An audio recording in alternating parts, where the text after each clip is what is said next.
Welcome to Bonus Banter, where we answer your questions and talk about nothing.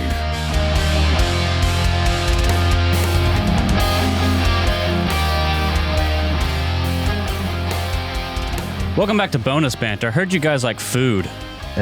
Ooh, I love food. You like food, guys? Food is my love language. Food's all right. Food's pretty good, honestly. So after some of our more recent episodes post-holidays, we've got numerous comments and even a little bit of a bonus banter write-in about food because we like to talk about food. I could do a whole food podcast. Look at these losers who can't photosynthesize. Hey, you like food too. You told me from October to December you eat like a king. I do. That's whenever you're experimenting with your cooking. Yeah, because October and the first half of November is the run up to the show, as I call it. So I thought we would do a food focused bonus banter. We do have one question right in, but I think the way I want to structure this is going over some of our recipes that we like and just talking about what we like to make. And I have a little gift for the audience after we talk about our recipes that I want to share. But Derek's going to cook you all a meal. Yeah. There's first Patreon goal. No, that'd be like top tier Patreon goal. We'll mail it to you, so just give us all your physical just addresses. getting a rotten turkey in the mail a month later. Throw in your social security number for funsies as well. Yes. Did you know that if you post the front and back of your credit card, something amazing will happen? Yeah, believe it. Sure. Yeah. Believe it. So who wants to start off with one of your favorite recipes? This is like, think of it as something that either you like to make or that you like to have, maybe that you don't make, that someone in your family makes or what have you. The problem with mine is that it's actually 3 recipes in one. Well, get us Can started. I do it? Yeah, go ahead. Okay, yes, I'm a start. Ever since I was really little, my favorite cake of all time, because cake is my favorite dessert, is my grandma's Black Magic chocolate cake with the recipe for frosting on the Hershey's cocoa powder container and ermine frosting in the middle. I learned it's called ermine frosting like this year. We always called it the 10-minute frosting or the flour frosting because it's actually made with flour and you create like a roux out of that and that's how you fluff it up. But that is my favorite of all time. And you make this cake and the batter is so wet that you think you've ruined it. It is the thinnest, wettest cake batter ever, and yet it comes out perfect and moist every single time I've ever cooked it. And my favorite memory of making this was I made it once for the church cake contest, and it did not win, but there was this college student who came, and he starts eyeballing that cake, and he goes, "Is that a homemade chocolate cake?" I said, "That's my grandma's Black Magic homemade chocolate cake." And he's like, "You had me at grandma." And he took a slice that was a quarter of the cake and walked away with that plate of the quarter slice 2 inches from his face, just shoveling pieces into his mouth with a sublime grin. And I was like, you know what? I don't even care if I won. In that guy's eyes, I won the contest. Chocolate cake. There is something about cooking and then having like a high school or college-aged guy just shovel your food down. Oh, yeah. That feels good. And not just shovel it, but enjoy every bite. Like he was having an experience. It's not just that they like it, it's just the amount that they eat and like it. Oh, yeah. It's like, this is special. And it's really rich. The ermine frosting in the middle helps cut it down a little bit, but this is a cake you'd eat a sliver of at a time. And ermine is also a stoat. The best part about cooking is watching other people eat your food. Weasel. I don't know how else to explain it. No, it is the best part, other than eating it yourself, which is like right underneath that. Oh, eating it yourself's great because you always get the best parts as you're the chef. You know, you can give yourself the nice little morsels, but like watching someone else just eat your food and fall asleep is just such a compliment. I like fried foods, but I'm not willing to fry foods. Fair enough. Amen. It's scary. Amen. And I also have this whole House thing fire is terrifying. where I don't enjoy food enough to make it because to me it's all about the effort versus how much I like it. And there's nothing that I like enough to fry it myself, but salmon patties. My mom will make them. It is canned salmon mixed with like eggs, some breading, mayonnaise, mustard. You pat them out. I you hate fry except them for in the breading. patty form. That sounds really good. It is My That sounds nightmare. like one of those things where you grow up and it is definitely a comfort food. I love them. Well, no, they're actually, the salmon cans are expensive. It was a special thing. We couldn't have it all the time. Comfort foods usually tend to be cheaper because I have a favorite comfort food now what is that it? I did not have when I was a kid because Kat taught me this one from her family. And it's called a taco ring. You get 2 cans of crescent rolls and you basically, you cook up taco meat. Yeah. Then you mix in cheese. Oh, okay. You lay out, you open up your cans of crescent rolls and you lay them out straight, but like in a circle pattern. And like in a sun. In like a sun. Then you spoon the taco meat in a circle where You they forgot meet. a step. Okay. You have to put a little bit of flour on it to soak up some of the moisture from the meat. There you go. And like, I don't know how to make these. Kat's usually the one that helps make them. I've made them myself once or twice. And then you fold the crescent rolls over so that you cook it and it looks like a ring of crescent rolls, but there's taco meat in the middle. So like, is it healthy? No. But it's delicious. Is it delightful? Yes. You wouldn't think that buttery crescent rolls match so well with taco meat, but it does. But it does. We've also done the same thing, but with pizza ingredients, like a pepperoni pizza. That was also Oh, good. like a stromboli. Yes. Yeah, it was like a Sick. ring stromboli. I didn't know you liked that dish so much. I'll have to make it again soon. I'm actually so full. This food discussion hurts. Around the holidays, I tend to make banana pudding, Oh, yeah, you do. and it's exceptional. It's really good. It's homemade banana pudding, homemade pudding, the whole shebang. It's so good. It originated because I told Derek that I would make him banana pudding, and I assumed that it was just going to be bananas, a pudding mix, Cool Whip, and Nilla wafers. He brought me back bananas, whipping cream, and like a box of vanilla wafers that had a recipe for pudding on the back. Yep. And I was like, all right, thanks. Oh my. So I made that pudding, and I have not been able to find quite a satisfactory pre-made pudding ever since I had homemade. It's so good. It's really good to get the, Yeah. Yeah, that one's a banger. We usually bring that one up for Christmas. especially if you make it in one of those porous baking dishes. You mean like a stoneware? Ceramic? Stoneware, like pot. But why is that especially good? When Because it's, it's in what stoneware? my mom makes it in. Oh, okay. And it's okay. I don't know what it is, but when you touch it, you can feel like the holes in it or the bumps. I guess it is a stone. I'm going to say stoneware pot. No, your or mom's is a stoneware pot. I've seen it. a baking dish, and that's what she'll make her banana pudding in. I don't know, just something about it just makes it feels good. Okay, I understand that. Yeah, that might just be nostalgia talking because I don't know if I've ever had it not in that, but like it's what I think of. I should make it sometime whenever you guys come over. That I would being give it a said, try. I did make a peanut butter silk pie today. Ooh, Oh, That's in those the are fridge. So good. is that like the pie that we had from Craft Place? Yes. Yes. Okay. Ooh. Oh, I love those. The crust is Oreos and butter, 20 Oreos with the filling. Is it the one with the cream cheese and the peanut butter? Space And, Oreos. No, it's just No, I regular didn't one. use the space We Oreos. wouldn't That would pollute be it. that would be interesting to just like throw one or two in, see what happens. Yeah. that was in my I- list of saved recipes for today. I love Space Dunk Oreos, dude. Those things rock. Those are pretty incredible. But I also made a ganache, like a semi-sweet ganache, and then put little mini Reese's cups on top of it and some peanut butter chips. Oh, heck Reese's yes. Cups. Reese's cups. Eat them up, eat them up, eat them up. Yeah. Okay. You also really like making deviled eggs. I also really like making deviled eggs. Your favorite thing about getting pickles to eat is pickle juice for deviled eggs. It does not taste the same whenever you just use vinegar. Nope. I can confirm And- it's not the same. If you are making deviled eggs, put the yolks through like a fine mesh sieve. Yeah. Oh. It softens them up, almost like rices them, so that there's no chunks of yolk. Well, this is after you've mixed in everything, right? You've made I do it first. Oh, okay. Yes.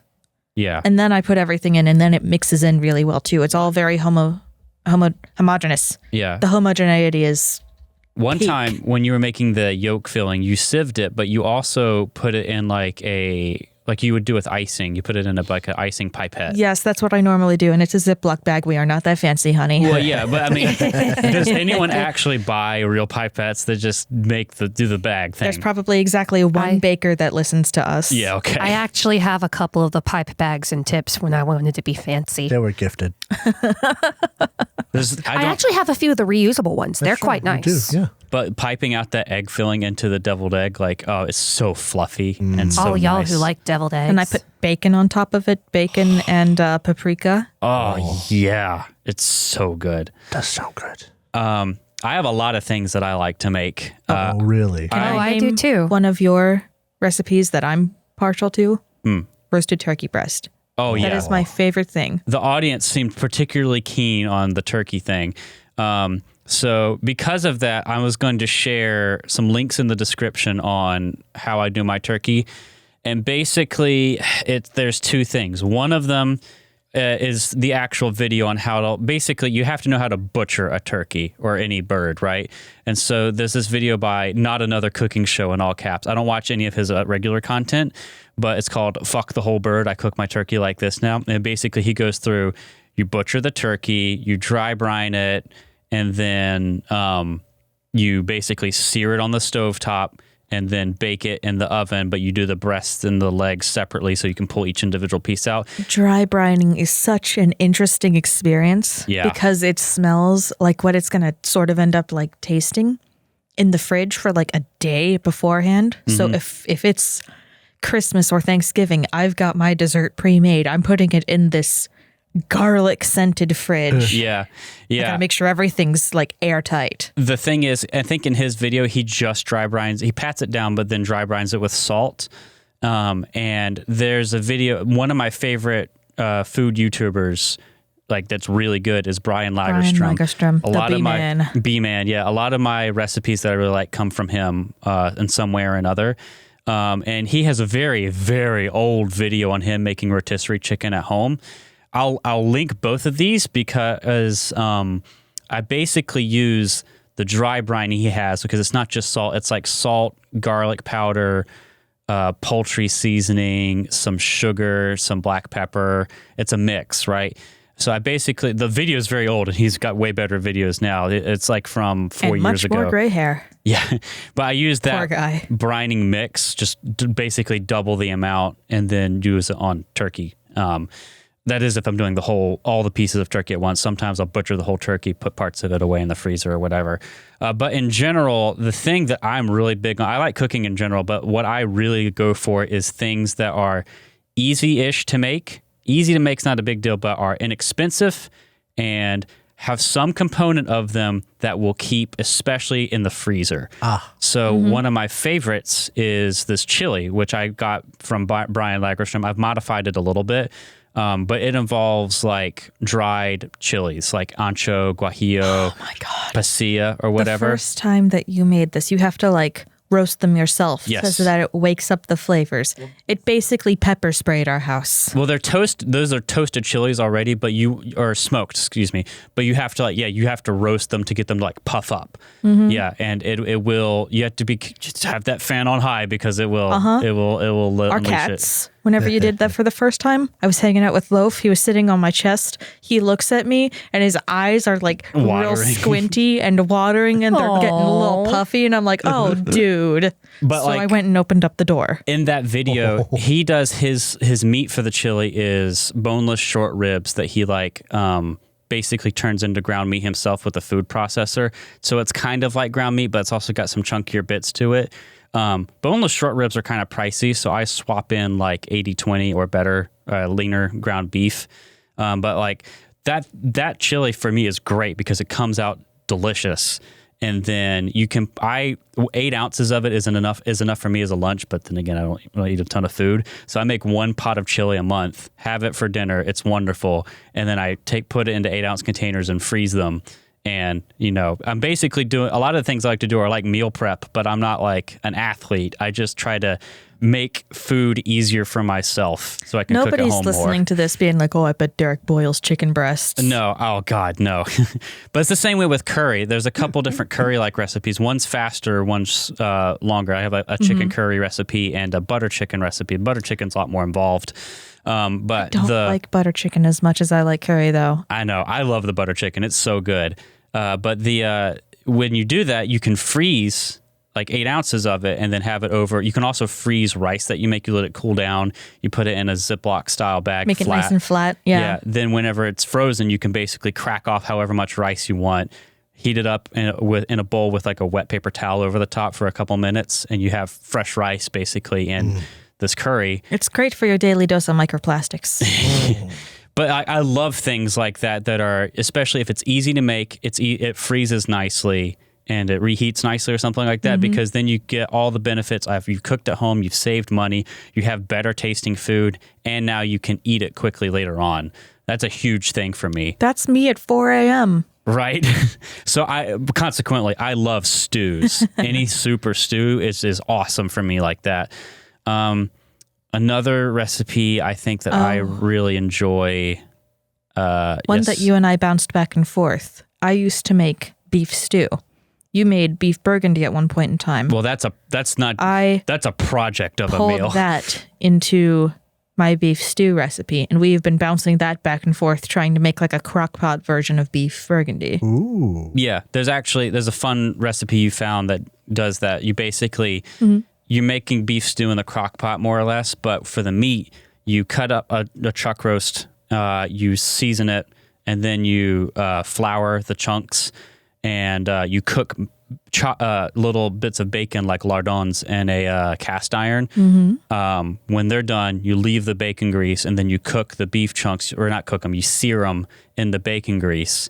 Bacon butter, man. And then whenever you're done with that, you have all this like beef and bacon fat and fond in the cast iron, and then you pour in red wine and deglaze it, and then put all that mix into the crock pot you're working with, right? And so you get a lot of the benefits of complex flavor development like you would from beef burgundy, but in it takes, an hour worth of time, and then you just let the crock pot sit for 6 to 8 hours or whatever. Yeah. It's so good.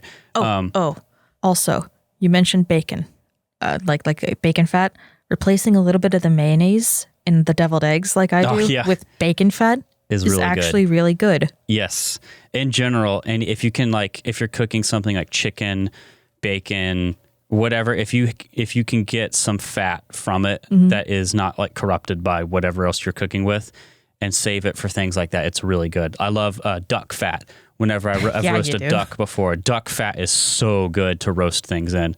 I think you did put mashed potatoes like gratin in the duck fat? No, that's a whole other dish. I did. It was baby potatoes. Remember, roasted in duck fat. You guys had that when we had duck, and it was really good. You kind of smashed them just a little bit and put them in a sheet pan. And lined with filled with duck fat. It was really good because it's basically duck fat. Fat frying. Yeah, it's duck fat fries. But I have a gift for the audience because I could literally sit here and talk about my recipes duck fat. all day. And some of the audience may know that I work in software development. So, I like to solve a lot of my problems in life with code and different other software tools, right? One of the big problems I've had is if you like cooking, recipe websites are made by Satan himself. They're trash. Oh my goodness, yes. I don't need to know about somebody's fucking backstory. And if they don't have a skip to recipe button, it's almost not worth it. And even if they have one, it'll jump you around when you're at the bottom, and it's the worst thing in the world. And then your other option is videos. So I will have some videos linked. If you want my food tuber video recommendations, if you're newer to cooking and you're doing like HelloFresh or whatever to start learning to cook, Adam Ragusia doesn't do a lot of food content now, but he has a lot of home cooked stuff. I think he just recently retired. He's kind of retiring from it, yeah.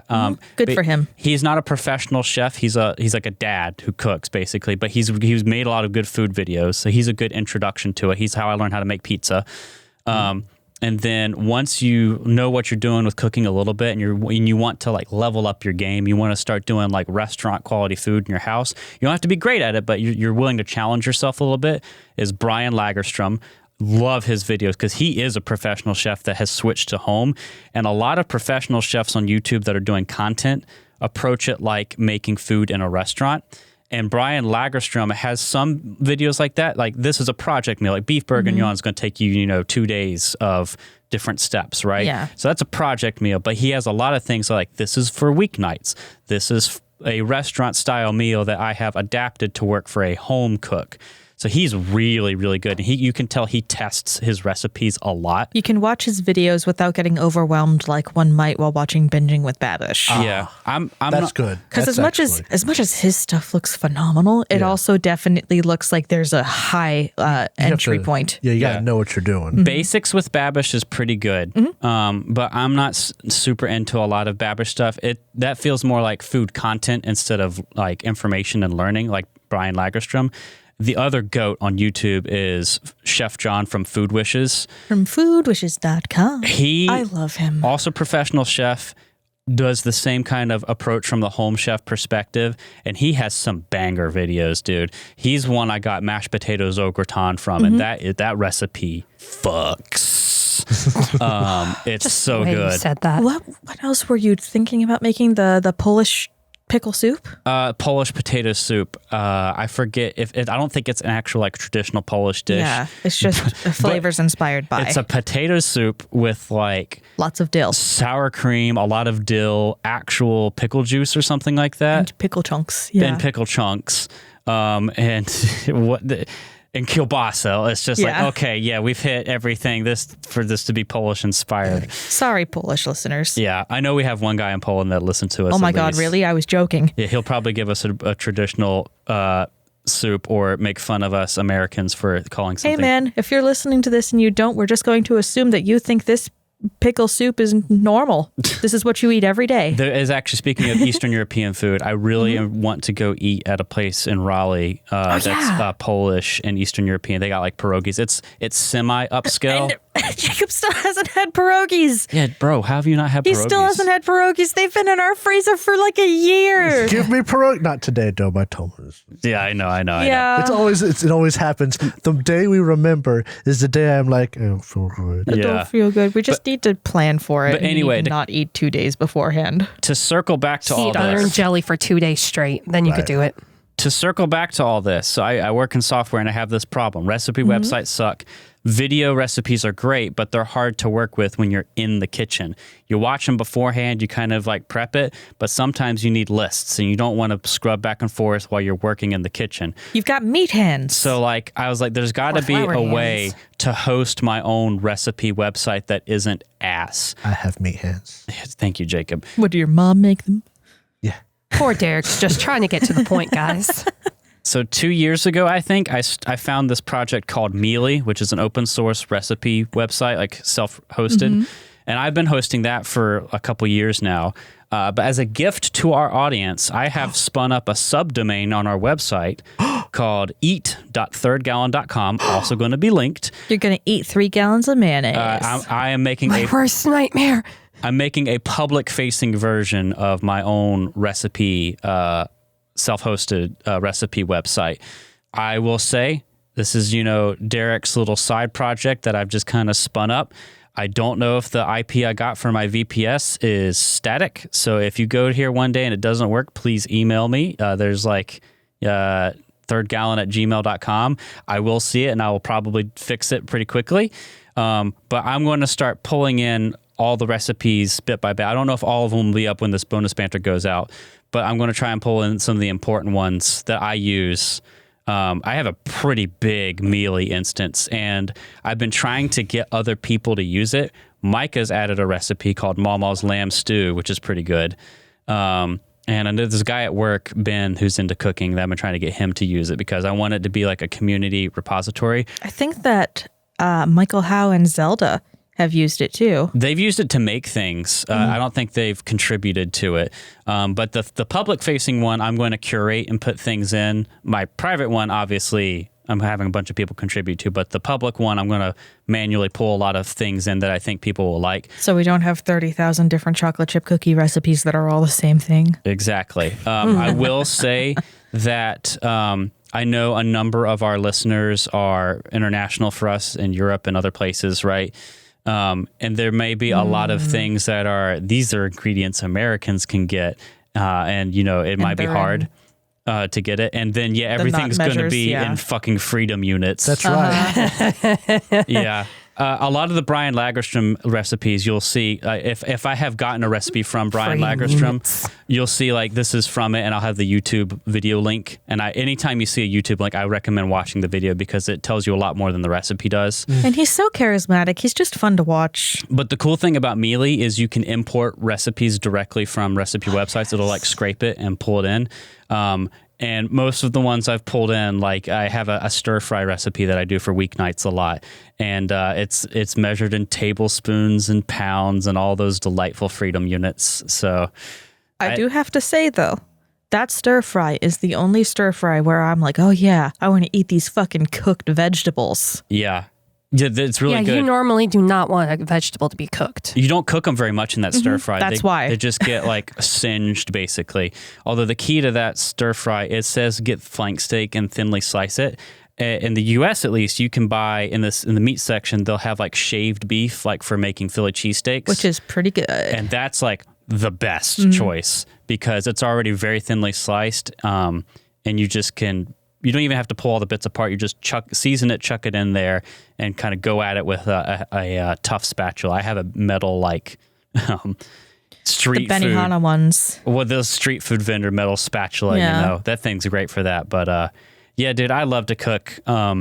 I've spoiled myself learning to cook for like health reasons and budget reasons because now I also like going out to get food with people at work and like being social and everything. But it's like half the time I'm like, man, just paid like $15, $20 for this food. And I 100% could have brought something better. you know, all y'all with jobs where you get a lunch break. Yeah, dude. Sometimes we'll walk and have like an hour lunch. It's great. I hate your face. I'm forced to take a lunch break at work. I've tried to get out of it, and they say, no, you have to. Legally mandated lunch break. Yep. Oh, it's democracy. One last Hail Mary. We got Jacob's apple cider recipe. Oh, hell yeah. And then I have a hot vanilla recipe in here, which I really like. The We hot didn't vanilla, have any the this hot year. vanilla was very good. Hot vanilla is very fun. It's very subtle, but it's very fun. Oh, and then there's one recipe I need to make sure makes it in that I actually wrote.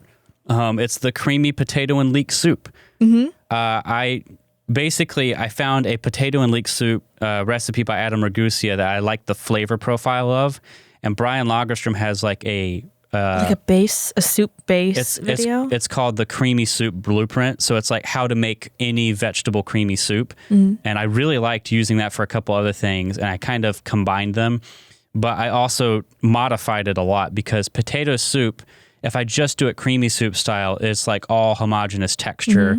And some people like that, but that's not what I want out of potato soup. There's like, I want it to taste like potatoes and it needs to have a little hint of onion to it, right?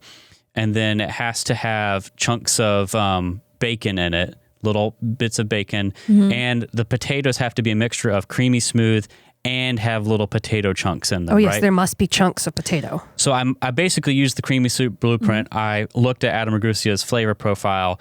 And then what I do is like I cook the bacon bits first, pull them out to a bowl, but leave the grease in, and then start cooking the vegetables.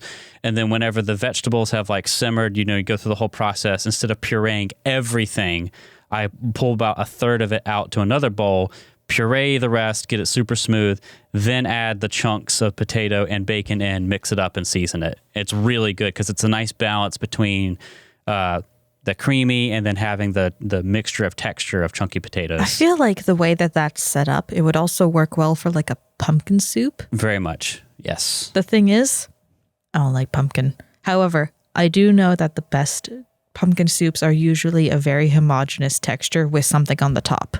It makes me kind of want to try something like this with butternut squash. But that sounds like it could be yummy. Yeah. One of the examples in the Creamy Soup Blueprint video is a butternut squash soup. Very good video if you're interested in making creamy soups. I know by the time this is coming out, we're like It's right on the gonna verge of spring. less soup time. We're out of soup season. You can still do creamy soups in other times of the year, but you have to change up your vegetable depending Oh yeah, on you the could time do like of year. a gazpacho. I guess. Yeah. Everybody loves a cold, creamy, crisp jar of soup. I mean, I still make chili in the dead of summer in our North Carolina heat. Well, so. chili isn't all the time food around here, so It but is the not. potato and leek is basically the same flavor profile as vichyssoise, which is typically served cold. So you could have that in the summer or spring. This is what? It's French Vichyssoise. potato and leek soup. Hold on. Louse. The freedom in me is reacting. We've been looking at the Helldivers memes lately. Yeah. So what you're not seeing is every time we say freedom or something democracy, related, like we're we're Yeah. Helldivers saluting to each other. Yeah. Which just honestly looks like we're threatening each other. The thing is, we threaten each other all the time, so That's it doesn't true. particularly matter. I've been Helldivers saluting my whole life. To wrap up the food segment, go check out links in the description. Check out eat.thirdgallon.com for the public mealy instance so everyone can see our fun recipes. For those international, good luck. I'm sorry. Sorry, we have the freedom units. Metric is so much cleaner. The units are probably easy to convert between. It's I don't know if you can get like smoked chilies like I use for my chili in, I don't know, Sweden or whatever. I have never been there. I don't know if they have better than bouillon base. Never been this week. No, and I've never been to Boston in the fall. Because you're a pirate who doesn't do anything? So let's switch over from talking about our own recipes, and we have a bonus banter write-in related to cooking. It says, this is from our beloved Mario. The Mario. Hola, Mario. Wait, never mind. It's Mario. Oh yeah, the one who said that. I have Mario, rights to Bridgie divorce P, you over not liking Hank the Bridgie Cowdog. P and Mario are on my list. Oh, because he told you that you... Because people can't accept that I don't like Hank the Cowdog without thinking I'm a horrible person. Mario left a comment about Hank the Cowdog, and Jacob took offense. And Well, if Bridgie- you love I can't- Hank the Cowdog so much, why don't you just marry him, Yeah. Mario? Yeah. Yeah. Yeah. Yeah. Hey, I feel like I'm also being insulted here. Then you marry Hank the Yeah, why don't you- Cowdog. Wait, no. Wait, Anyway, please, Mario's question for us. The weirdest thruple. Mario's question for us is, I love how you guys are so into cooking. Have any of you ever gotten those game-based cooking books and tried to make any of the recipes, like Elder Scrolls, Witcher, Legend of Zelda? yeah. You could even start a third gallon spinoff, Cooking with Mayo or something like that. No. No, not mayonnaise. I'm sorry. I have enough to do making this one podcast. Also, any recipes that you're willing to share for cooking turkey? I'm really interested in trying it since my wife and I moved to the U.S. So before you could answer the last part, Yes. I know someone who is obsessed with the game-based cooking books, and he actually he cooks too. My little brother got into cooking because he works in like one of those movie theaters where there's also food served, and he started off in like the kitchen area. A sinisterant. So he got into cooking, and that expanded into him being interested because he likes games. So I think I've personally gotten him like the Fallout cook. I've gotten him a number of the cookbooks. I think I got him and the Fallout he started cookbook. getting cookbooks for people. And Like I got one. yeah, and it's really neat because like what it really is just fancy foods flavored That are like they're themed, they're yeah. just themed fancy foods, and it's really neat. I've never made one from one, but I've always kind of wanted to. There's one I want to make from my Hunger Games book. I want to make the orange cake. Oh, There was a segment that was like a year or two ago that the Albert Inn did, which was Hero's Feast, where the brain and the brawn behind the Albert Inn, JP, cooked a lot of things from, I think, a D&D cookbook. yes, there's one of those. And that leaked over to Hans's channel for a little while. That whole community is actually really interested in cooking from books. I've seen a lot of the things. They said that they were pretty okay. I don't want Hasbro copywriting my food. That's fair. I got for Christmas late gift from my mom not only a Star Wars cookbook, but not just Star Wars. It's a Star Wars Christmas cookbook, a Life Day cookbook. Oh My It's goodness. the best. I haven't made anything from it, but it is so ridiculous. That means that the Life Day thing is canon. Yeah, it's always been Chewbacca's canon. shitty little son. Yeah. My favorite like movie/game cookie thing I've ever seen. It's not something I've experienced, but I saw a video about it. It was when Unis Honest was still around. There was a company out near wherever Markiplier lives. LA. And what they would do is you would give them a movie and you would go and prepare like a feast based off of the food from that movie and then watch the movie and eat the food. Ooh. And what they did is the Grinch. Oh, Like yes. they had the Who feast while watching the Grinch. Rare Who roast And, beast. That's just like what a unique idea. Human centipede. What a unique idea. Like you could as regrettable as half of this may be, you could make a Life Day feast and then watch Star Wars. Wow. Christmas special. I don't. I'd go hang out. As regrettable as half of that. I'd go hang out in the other room. Yep. I'm better. I'd have like my phone and some earphones while I ate. Yeah. I don't, my brother-in-law, Tim, he has a number of different, he has like an Adventure Time, I think, cookbook and like a Legend of Zelda one. I don't get it. The Life Day one's funny, but looking at this one, this is very fun to read. I'm not going to make anything out of here. Because like if I want to learn something from a book, I want it to be like technique, fundamentals, or like a specific real style of cuisine that like influences other things. But the spectacle of them are really good. Yeah. The Fallout cookbook my little brother has, I saw Brahmin steaks on there, and I looked at the actual recipe. It was just steak, and it looked like it was really, really good. The Hunger Games one, I don't know who gave it to me. For all I know, it could have been your brother. Actually had one on like, in the Hunger Games style, there's like a very poverty-driven area. It was supposed to be like budget style, and they actually had directions on how to make certain recipes more budget friendly, like you didn't have access to things. It was much more creative than some of the other ones. That's neat. It was like how to like shred a potato to thicken up the soup or something like that. It's kind of cool, actually. Did they give you foraging advice? Because I would never trust foraging advice from a book. Yeah, pick every berry and eat it. You'll find out what they do. Everything's edible once. Everything's edible once. Eat the mushrooms. Nothing bad could happen. Oh, I watched The Green Knight recently. He ate a mushroom in that. It was not good. Oh, how That's did you all. get there? That's all. Okay. How did we get to this random movie? Where are we going with That's this? exactly. I summed it up in 3 sentences. Listen, all I heard was I watched The Green Knight recently. I was like, I have no idea where this train is going anymore. So I went looking up book and movie and all that and show cookbooks. You know, there's a Witcher cookbook. Yeah. Oh, that's great. I probably can't right. wait for like 7 recipes that involve telling the future with stinky cheese. Ooh, maybe we do need to get that book. No. COVID beast stew. Stew. But to answer the last Gallon part, presents Father Help. to answer the last part of your question, Yeah, we kind of okay. did earlier, but I'm going to have the links for the 2 videos that basically is how I do turkey. The ones on like the process, like butchering, dry brine, how to cook it, whatever. But the actual, what I'd recommend first is if you haven't made turkey before, all right, don't jump into it, cold turkey, ha ha ha. Roast a whole chicken first, or try butchering a chicken first. Like do it smaller scale first, because if you can butcher a chicken, a turkey's just a really big chicken. So I'm going to have the Brian Lagerstrom video. It's a very old one by him, so the quality's not as good as his newer stuff, but it has the brine like ratio of things that I use in it. I just kind of double it for turkey. And then he's making a rotisserie chicken. So it's the great thing to practice dry brining something and seeing how you like it.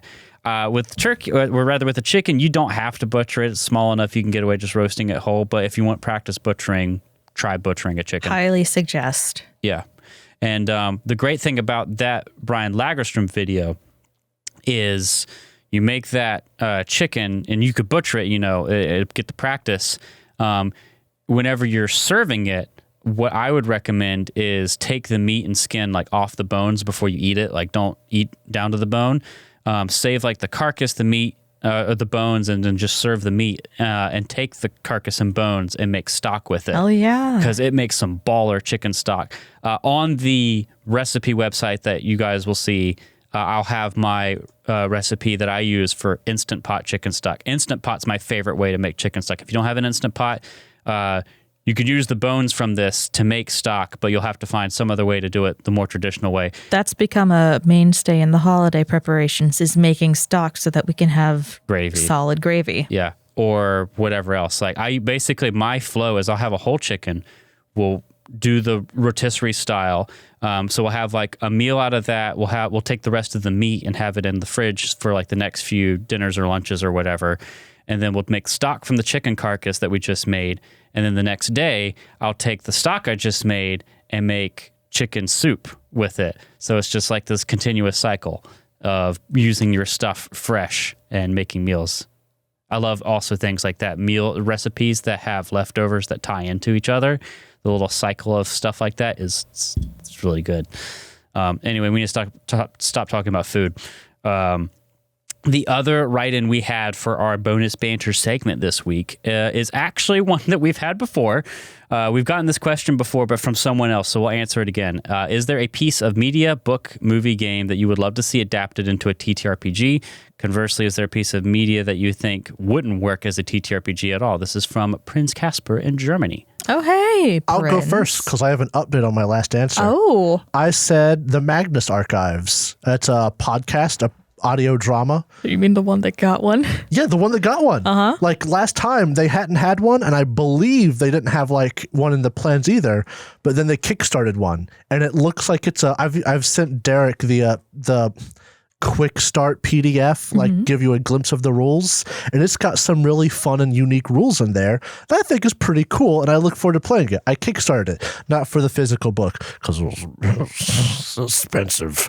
We can't kick that much. But I couldn't backer that much. It was backer kit. But I have the PDF coming whenever it comes out, and I'm really looking forward to it because I liked that horror audio drama, and I love horror in tabletop, and it's going to be good to see one built for it that I will own. I mean, I said I also have Delta Green, but we've not played that yet. So I look forward to trying it one day because somehow or another we're gonna. Because it just looks fun, and I like how there's a whole world that's not too complicated, but is just being built up. There's even a season 2 now. I haven't listened to that yet. But apparently it's pretty good. Good. A lot of people on Tumblr who watched or listened to the first one are frothing over the continuation. Good. I'm glad. I've been on a creepypasta kick, so I've been listening to any podcasts. Anybody. But yes, the one I was really wanting was a Magnus Archives, and while I haven't got it yet, I've got it. So I'm happy. Sign up now to look at Jacob's Potty. Oh, Only potty. You don't want to see No. that. I've told me problems. I'll write every pony. You don't want to. Oh my goodness. Anyone else got some TTRPGs that you'd like to see made from franchises? Warrior Cats. Yeah, that's the same answer as last time. Yeah. Don't care. Same answer. That's a good I want to answer. play as a kitty. I want to have an apprentice with a paw name and then come up with the warrior name and have StarClan dreams. I need my inner middle schooler to just live that again. Would you like to see Helldivers? I have no idea. I haven't played it yet. That would be honestly Basically Warhammer 40K. No. It actually wouldn't be Warhammer. Warhammer makes you feel powerful. Helldivers kills you.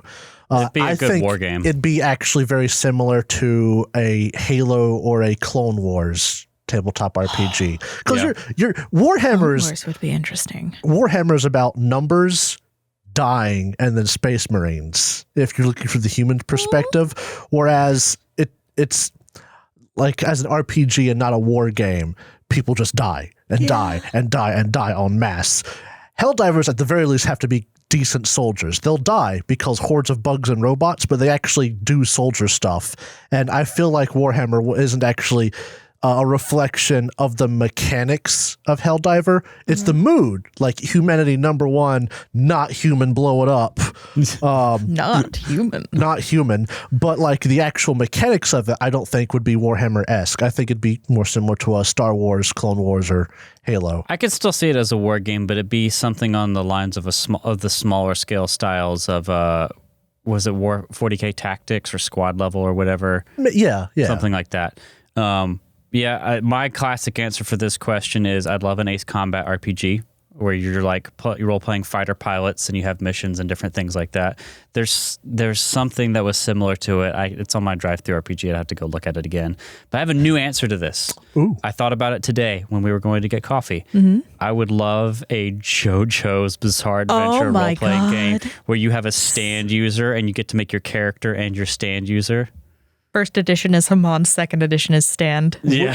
Would you like that as like a specific only for JoJo? Because there are RPG systems out there that are basically anime. No. Those Basically, Jacob flourishes with his hands. Anime. I've seen some of those, and those are the kind of RPGs where it just feels like it's trying to do like 5e things, but in an anime vibe, and I'm not interested in this. I would want a JoJo's Bizarre Adventure powered by the apocalypse style game. That would be powered by the small scale, just heavily themed, powered by the apocalypse. Because powered by the apocalypse, they give you ideas, but they're not like nailed down. Because JoJo, it's like you make up a lot of stuff. Every individual throughout the whole show has a different power. Yeah. I don't think you see many that repeat. Some are similar. The way they use their powers changes wildly. So, Stand is Star Platinum. Yeah, but like a game like D&D or Pathfinder where fighter, cleric, all that wouldn't work, but a game with more open-ended classes could work really well. Very much. Because then you could flavor it.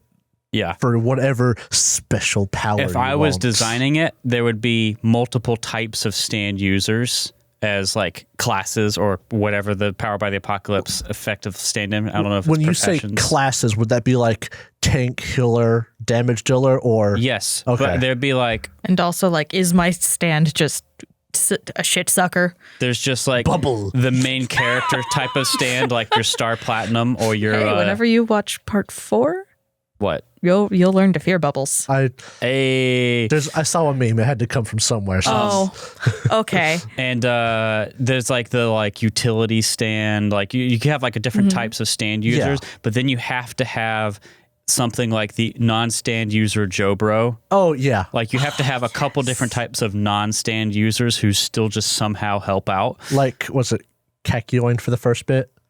No, it was Kiyoshi, whatever.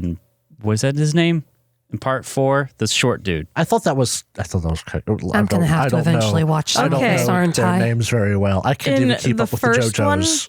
It was Speedwagon. Speedwagon and Zappelli. Yeah. In the second one, it was also a Zappelli. That was the blonde guy. The different one, yeah. Caesar! I Yeah. really think it's. I'm gonna look this up because And then I really think Third it is. one, No, yeah, that was Kakyoin. Well, he gets.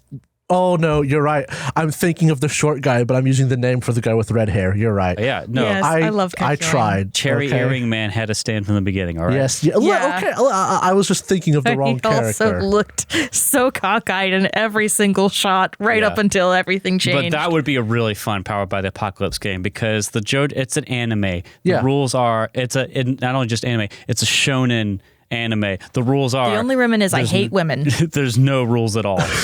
I was about to say, yeah. No, that's not a good thing. They go, yeah. Okay, it's a joke. It's a joke because it's JoJo. But because there's something similar with Monster of the Week. I believe there's like a class that is the normal person. Exactly. They are the one who, if the monster kidnaps somebody, they're the damsel in distress. It is built into their class. Yeah. And that's very fun. Yeah, I think it'd be perfect for that. I was thinking about that on the way back from coffee. It is saved it in. Koichi. Koichi, not I looked Koichi. up JoJo short the guy, little- and he was the the first short one. king. I don't speak no Japanese. Listen, it was the short guy, the bald guy with the spikes on his head, and then a person I recognized, but Tamami Kobayashi. Also, audience, especially some parts of our audience that I'm not going to name, some people have pegged me as someone who's really into anime. Oh, okay. I know who you're And talking about. Yeah. I have to speak up for myself and say, listen, I've seen 2 anime. One Punch Man and JoJo's Bizarre Adventure. I have a very specific type. Specific anime. Yeah. Derek likes over the top shonens. I do not care about My Hero Academia, Kill la Kill, whatever The other typical things. stuff. It doesn't do it. I've watched some clips has of taste. what is the one with like the real military fighting mythical stuff? Gate. The one that's like I wish it Okay, was thanks, not cringy. Jacob. Yeah. Yeah. No, listen, it's because the mood is right. I love manga. I'm not a big fan of anime, even though lately Kat and I have actually watched 2 of them because I have a Crunchyroll subscription for Frieren, which I adore.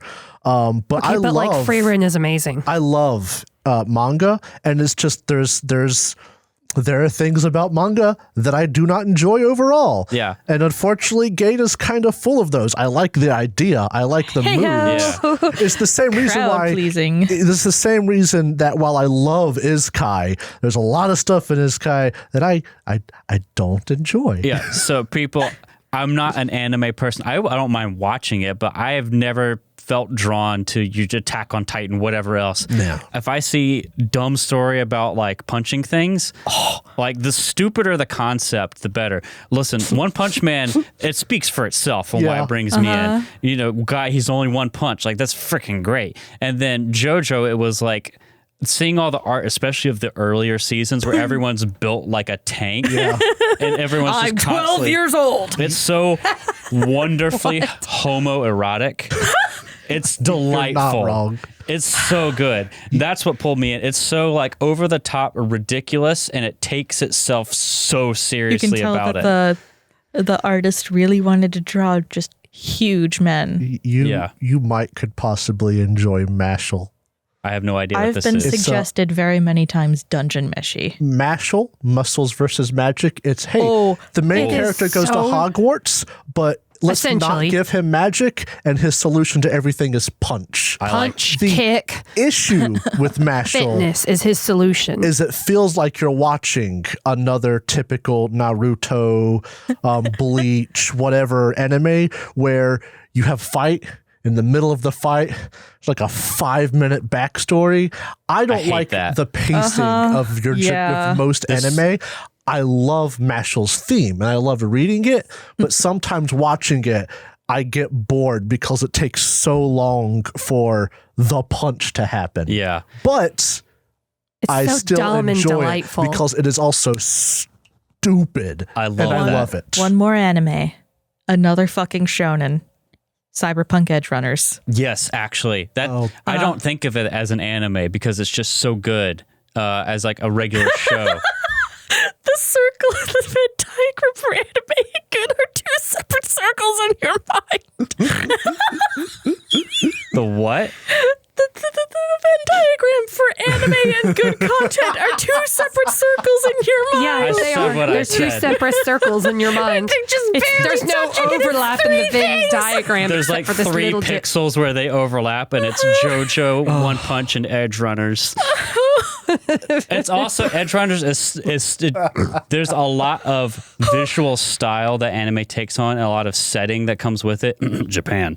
And Edge Runners doesn't have any of it. No Yokio? Yeah.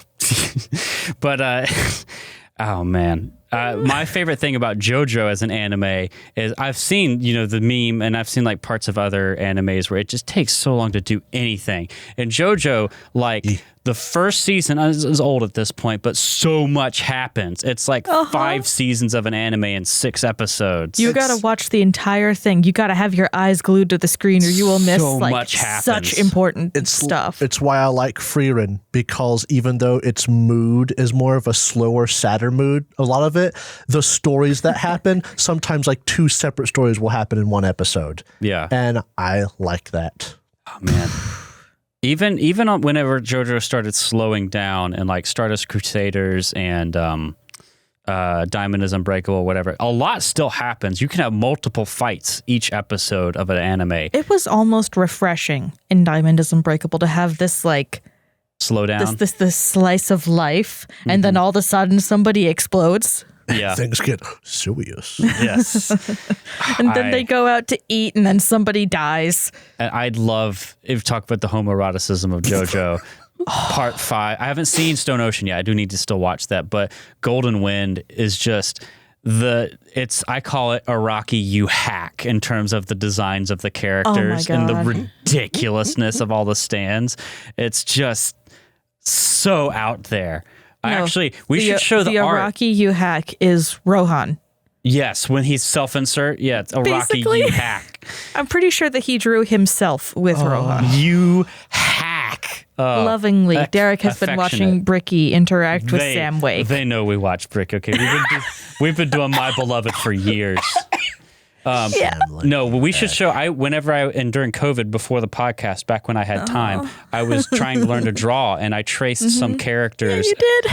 I don't know if I'll do all of them because they're not all as good as each other, but I traced my gunslinger half-orc as Mista from Part 5, and I love that picture so much. It's so good. You should also show your picture of Brick with the tire stands. Oh no, I don't want to do that. That's actually I thought it was really very good. It's actually your thumbnail on our website is Brick with the JoJo pose. That's right. Yes. You should show the picture of that as well. Okay. Yeah. It's because the art. You can tell when you started getting into it because it influenced the art.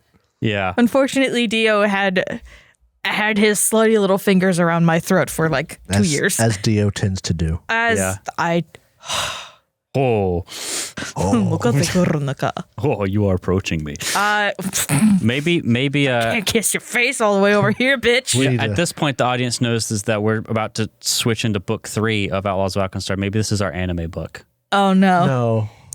We already had the bathhouse scene. We don't need any more. Okay. We don't need to go to the I've been doing beach. spirit bombs since show 1, and I still don't have an anime. You still haven't been in an isekai. We don't need a beach scene. We don't need to have backstory in the middle of our fights.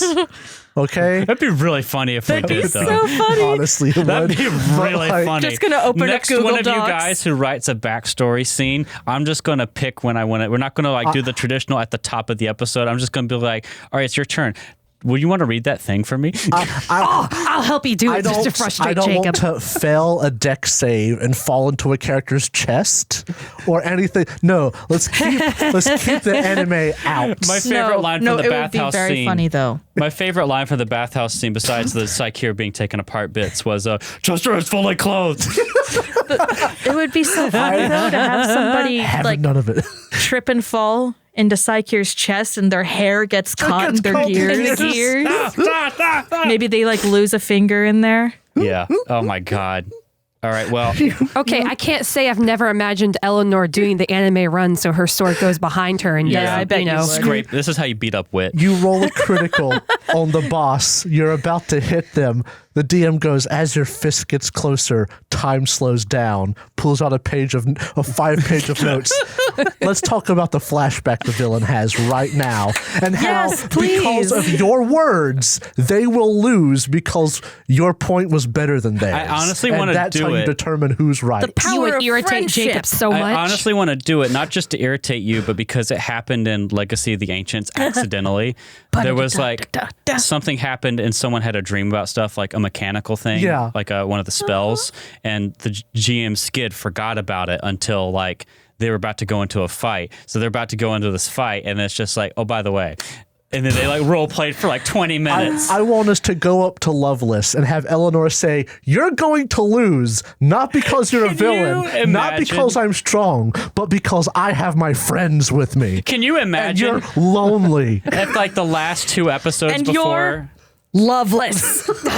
But can you imagine if the last 2 episodes before our boss fight, it's just all backstory, and we don't get to a boss fight until 3 episodes in?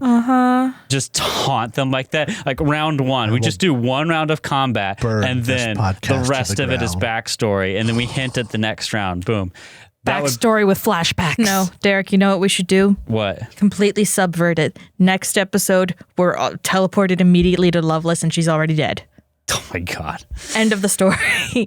Just end it. Yeah. We win. Book 3 over, episode 1. Yeah. Yeah. Speed this up. Yeah. Oh my God. Yeah, okay. Well, it's been an hour of talking, and this has been really fun. I hope our cooking talk didn't, throw everyone off the rails. And then the sudden genre change to anime. Anime and D&D. Again, Welcome to our friendship. certain people think I'm into anime. I'm just into dumb, Random. funny stuff. Listen, One Punch Man. He kills them in one punch. That's And he's hilarious. bored. That's the story. That's the whole thing. Mm-hmm. How do you make 2 seasons of a show about that? I don't know, but they did. And it's so There's even funny. more. How do you make a manga that's still going? I think it's overstayed its welcome. Things are getting too serious. One punch. That's all it is. It's just one punch. But that one joke is so good. It's such a good joke. I love Genos. though. Anyway. I'm not gonna lie. My favorite meme is where he's embedded in the ground and then he stamps or something and he's up. I need to put the gif of that when you're describing it. I love it too. Jets in his back. Because my favorite meme about that is, hey, if we win this fight, I'll sit on your face. Yes, I love that. I wish that I had more places to send that. Me when my special interest is mentioned. Anyway, that's enough for this. We got other things to do. We will have some really fun. We got some fun bonus banter plans coming to you guys very soon. And we will see you when they happen. Catch you guys later. Bye. Bye, friends. Bye.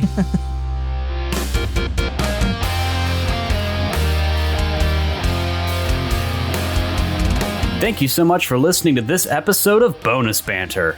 If you enjoyed it, please consider subscribing, rating, and reviewing us. If you would like to submit a question or comment for Bonus Banter, please use the Google form linked in the episode description. If you want to see more from us, check out our website, thirdgallon.com, or follow us on Twitter. We're at thirdgallon, that's THIRD gallon. We are also on Threads, Instagram, TikTok, and Facebook with the same handle, at thirdgallon. We also publish a video version of this podcast on YouTube, which you can find on our channel, The Third Gallon Podcast. If you'd like to support the show, check out our Ko-fi page. You can find us at ko-fi.com/thirdgallon. That's ko-fi.com/thirdgallon. The theme music for Bonus Banter was composed by Alexander Nakarada. You can find more of his work at serpentsoundstudios.com and support him at patreon.com/anakarada. That's patreon.com/ANAKARADA. Thanks again for listening, and we'll see you next time.